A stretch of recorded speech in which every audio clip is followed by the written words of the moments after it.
Hi friends, welcome to my channel கிறிஸாஸ் kitchen recipe.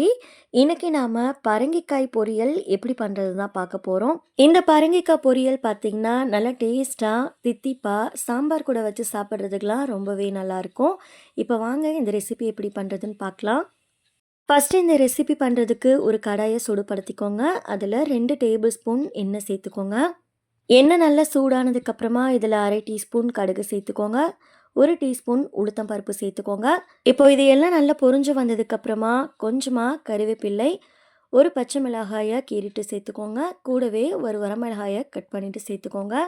இதை சேர்க்கும்போது நான் வீடியோ ஷூட் பண்ண மறந்துட்டேன். இதை சேர்த்ததுக்கப்புறமா லைட்டாக வதக்கி விட்டுட்டு அடுத்து இதில் கொஞ்சமாக பெருங்காயத்தூள் சேர்த்துக்கோங்க. 1/4 டீஸ்பூன் போல் பெருங்காயத்தூள் சேர்த்துட்டு இதை ஒரு டைம் நல்லா கலந்து விட்டுக்கோங்க. அடுத்து இதில் 10 போல் சின்ன வெங்காயத்தை நல்லா பொடியாக கட் பண்ணிவிட்டு சேர்த்துக்கோங்க. வெங்காயத்தை இப்போ நம்ம வதக்கி விட்டுக்கலாம். இது ரொம்ப வதங்கணும்னு இல்லை, கண்ணாடி பதம் வர அளவுக்கு வதக்கி விட்டுக்கோங்க. நீங்கள் சின்ன வெங்காயத்துக்கு பதிலாக பெரிய வெங்காயம் கூட யூஸ் பண்ணிக்கலாம். ஆனால் சின்ன வெங்காயம் சேர்த்து பண்ணும்போது தான் இந்த பொரியல் ரொம்பவே நல்லாயிருக்கும்.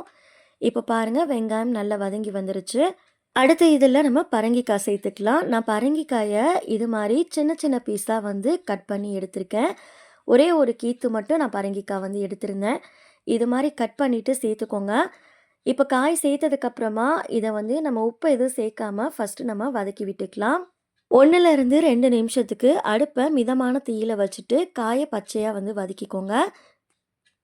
காயை நல்லா வதக்கி விட்டதுக்கப்புறமா காய்க்கு தேவையான அளவுக்கு உப்பு சேர்த்துட்டு இப்போ நம்ம இதை கலந்து விட்டுக்கலாம்.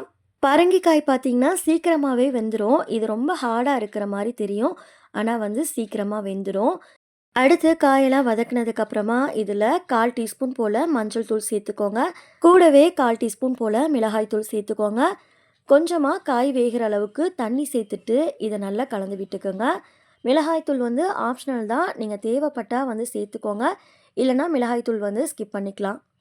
இப்போது இதை நல்லா கலந்ததுக்கப்புறமா மூடி போட்டு மூடி அடுப்பை மிதமான தீயில வச்சுட்டு பரங்கிக்காயை நல்லா வேக வச்சு எடுத்துக்கோங்க.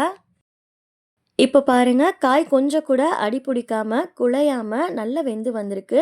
நீங்கள் நடுவில் ஓப்பன் பண்ணிவிட்டு கலந்து விட்டுக்கோங்க, அப்போ அடி பிடிக்காமல் இருக்கும்.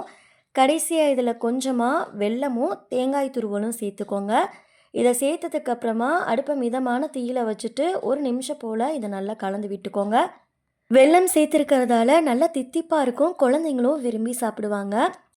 அவ்வளோதான், பரங்கிக்காய் பொரியல் சூப்பராக தயாராகிடுச்சு. இதில் சொல்லியிருக்கபடியே நீங்கள் வீட்டில் ஒரு டைம் செஞ்சு பாருங்கள். செஞ்சு பார்த்துட்டு ரெசிபி எப்படி வந்ததுன்னு மறக்காமல் கமெண்ட்ஸில் ஷேர் பண்ணிக்கோங்க. இந்த ரெசிபி உங்களுக்கு பிடிச்சிருந்தது அப்படின்னா லைக் பண்ணிவிட்டு சேனலை சப்ஸ்கிரைப் பண்ணிக்கோங்க. நெக்ஸ்ட் ஒரு ரெசிபி வீடியோவில் பார்க்கலாம். தேங்க்ஸ் ஃபார் வாட்சிங். பபாய்.